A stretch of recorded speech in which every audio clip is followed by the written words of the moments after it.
Finally আমার আলু দিয়ে মাংস রান্নাটা একদম রেডি।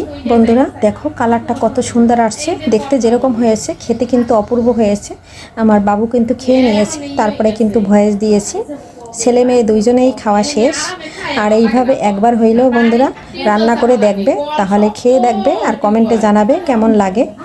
আর আমার ভিডিওটা যদি ভালো লেগে যায় তাহলে একটু কমেন্ট করে বন্ধুরা সাথে থাকবে। আর একটা প্লিজ বন্ধুরা লাইক দিয়ে দেবে, ভিডিওটা স্কিপ করবে না, একদম ফুল ওয়াচ করে নেবে। যারা পছন্দ করো না এবং আমার কথা এবং ভিডিও ভালো লাগে না তারা দেখবে না, আর যাদের ভালো লাগে তারা ফুল ওয়াচ করে দিবে বন্ধুরা। নমস্কার বন্ধুরা, সবাই কেমন আছো? আমি পাপড়ি কিচেন অ্যান্ড ব্লগ থেকে চলে আসলাম নতুন একটা রেসিপি নিয়ে। আশা করি তোমাদের কাছে রেসিপিটা অবশ্যই ভালো লাগবে। রান্না করব মাংস। এখানে একটা মুরগি নিয়ে নিয়েছি, মুরগিতে আছে 2.5 কিলো। আর রাঁধুনিটা কিন্তু আমি একদম আস্তা রেখেছি। আর এখন আমি কেটে ধুয়ে খুব সুন্দর করে পরিষ্কার করে নিয়েছি। এখানে আমি আলুটা ভেজে রান্না করব, মাংসটাও ভেজে রান্না করব। আর সাথে কিন্তু আমি আস্তে আস্তে রসুন দেবো বন্ধুরা। আর সাথে থাকো, দেখতে থাকো, পুরো ভিডিও না দেখলে মিস করবে। কড়াইতে তেল দিয়ে দিয়েছি, এখন আলুটা দিয়ে দেব। আলুটা দিয়ে সামান্য একটু লবণ আর একটু হলুদ দিয়ে দিয়েছি। তেলের উপর নেড়ে চেড়ে খুব সুন্দর করে ভেজে নেব। আর ওই সাথে আমি ফ্রাই প্যান দিয়ে দিয়েছি চুলার উপর, ওখানে আমি মাংসটা হলুদ লবণ রেখে সুন্দর করে ভেজে নেব। আর ভেজে বন্ধুরা যদি পোলট্রি মুখটা রান্না করা হয় তাহলে কিন্তু দেশি মুরগির মতো টেস্ট আসে খেতে। এখানে আমি মুরগির মাংসে হলুদটা দিয়ে দিচ্ছি, এখন দিয়ে দিচ্ছি লবণ। খুব সুন্দর করে এখন হলুদ আর লবণটা দিয়ে মেখে নেব। মেখে তারপরে একটা একটা করে মাছের মতো ভেজে নেব। ভেজে তারপরে রান্না করব। এই রেসিপিটা বন্ধুরা দেশি মুরগিকে হার মানাবে, কারণ এভাবে যদি আমরা ভেজে রান্না করি তাহলে বোঝাই যাবে না যে এটা পোলট্রি মুরগি, তাহলে মনে হবে এটা আমরা দেশি মুরগি রান্না করছি।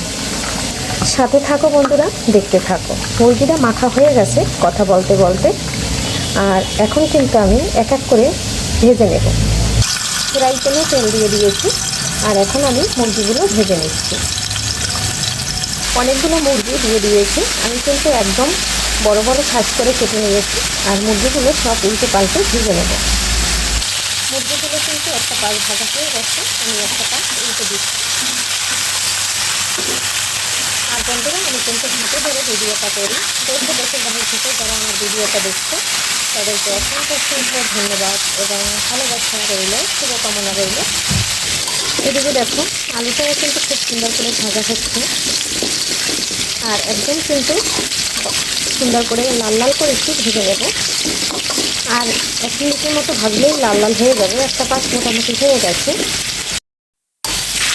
বন্ধুরা। আলুটা কিন্তু ভাজা হয়ে গেছে, এখন আমি একটা তুলে নেব। একদম খুব সুন্দর করে লাল লাল করে ভেজে নিয়েছি বন্ধুরা। দেখো এই মুরগিটা কিন্তু আমার একদম ভাজা হয়ে গেছে, এখন আমি তুলে নিচ্ছি বন্ধুরা। এখানে দেখো আমি 5টা এলাচ নিয়ে নিয়েছি, 4টা সাদা এলাচ, একটা বড় এলাচ এখানে নিয়ে নিয়েছি, কয়েকটা লং আর কয়েক টুকরো দারচিনি।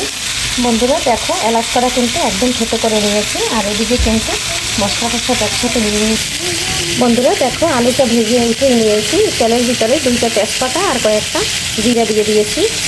আর এখানে আমি গরম মশলাটাও দিয়ে দিচ্ছি। মশলাটা একটু ভেজে নিলাম। এখন অনেকটা পেঁয়াজ কুচি দিয়ে দিচ্ছি।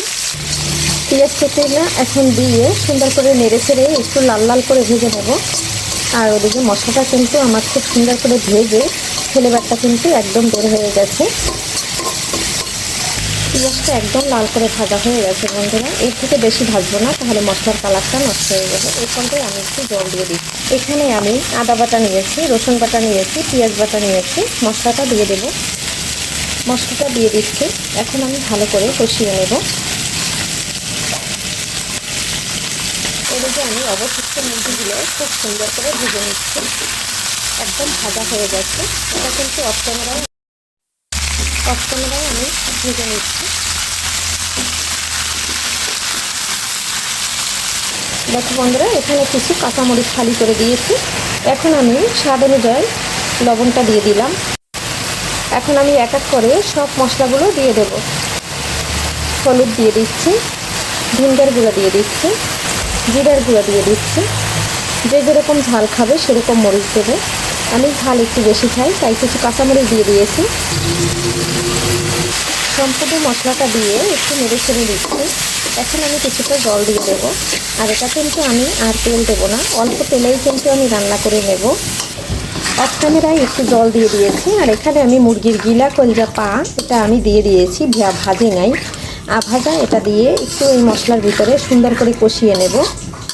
কষিয়ে তারপরে কিন্তু আমি মাংস আলু দিয়ে দেব। বন্ধুরা, এই পর্যায়ে আমি মাংসগুলো দিয়ে দেব। যেহেতু মাংস একবারে কষানো হয়ে যাবে, মশলাটাও কষানো হয়ে যাবে, আর তরকারির কালারটা কিন্তু একদম পারফেক্ট থাকবে। কিছুটা মাংস আমি দিয়ে দিচ্ছি। বন্ধুরা, মাংসগুলো একদম সম্পূর্ণ দিয়ে দিয়েছি। এখন আমি নেড়ে ছেড়ে 5 মিনিট ঢেকে খুব সুন্দর করে কষিয়ে নেব। 5 মিনিটের জন্য ঢাকনা দিয়ে ঢেকে দিচ্ছি। 5 মিনিট পরে চলে আসলাম। বন্ধুরা দেখো, তেলটা কিন্তু উপরে একদম ভেসে উঠেছে। এখন আমি নেড়ে ছেড়ে আলুটা দিয়ে দেব।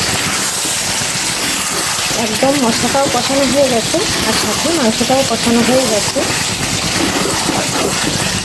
এ পর্যায়ে আমি আলুটা দিয়ে দিচ্ছি। আলুটা দিয়ে এখন আমি একটু নেড়ে ছেড়ে কষিয়ে দেব। নেড়ে ছেড়ে আর কি গরম জল দিয়ে দেব, যেহেতু আমার মাংসটা কষানো হয়ে গেছে। আলুটা দিয়ে আর কষাবো না, আলুটা তো একদম সুন্দর করে ভেজে নিয়েছি। আর কতটুকু গরম জল আমি দিয়ে দিয়েছি যাতে মশলাটা না পুড়ে যায়। এর ভিতরে আমি রসুন দিয়ে দিচ্ছি, 6টা আস্তা রসুন। এখন আমি ঝোল বুঝে গরম জলটা দিয়ে দেব, যেহেতু আমরা 7 জন মানুষ, তাই জলটা একটু বেশি দিলাম। আর 2.5 কেজি মুরগি। দেখো বন্ধুরা, গরম জল দেওয়ার সাথে সাথে একদম ফুটে উঠেছে। আর আমি সবসময় মাংস যে কোনো রান্নায় আমি গরম জলটাই ব্যবহার করি। এখন আমি একটু নেড়ে ছেড়ে দিচ্ছি। আলুটা যদি দিয়ে কষিয়ে দিতাম তাহলে কিন্তু আলুটা একদম গলে যেত, তাই কিন্তু আলুটা কষাই নাই। তাই মাংসটা খুব সুন্দর করে কষিয়ে নিয়েছি। একটু গরম মশলার গুঁড়ো দিয়ে দিচ্ছি। আর এখন আমি নেড়ে ছেড়ে কিন্তু বন্ধুরা মাংসটা নামিয়ে নেব। মাংসটা রান্না কিন্তু আমার একদম হয়ে গেছে। আর দেখো, মাংসগুলান একদম কিন্তু পুরা সিদ্ধ হয়ে গেছে, রানগুলান একদম ছুটে ছুটে আসছে। এর জন্য আমি মাংসটা কষিয়ে নিয়েছি। আর আলুটা কিন্তু কষাই নেই, তারপরে তোমাদের দেখিয়ে দিচ্ছি একটা আলু যে কত সুন্দর সিদ্ধ হয়েছে বন্ধুরা। আর আলুটা যদি কষাইতাম তাহলে একদম ভেঙে গুঁড়ো গুঁড়ো হয়ে যাইত, তাহলে কিন্তু খেতে ভালো লাগতো না। ঝোলটা এখন এই পরিমাণে রেখে দেব। আজকে ভিডিও বন্ধুরা এখানেই শেষ করছি। পরবর্তীতে দেখা হবে নতুন কোনো ভিডিও নিয়ে। এ পর্যন্ত সবাই ভালো থাকবে, সুস্থ থাকবে। সবাইকে আগামী ভিডিও দেখার আমন্ত্রণ জানাচ্ছি। Bye bye.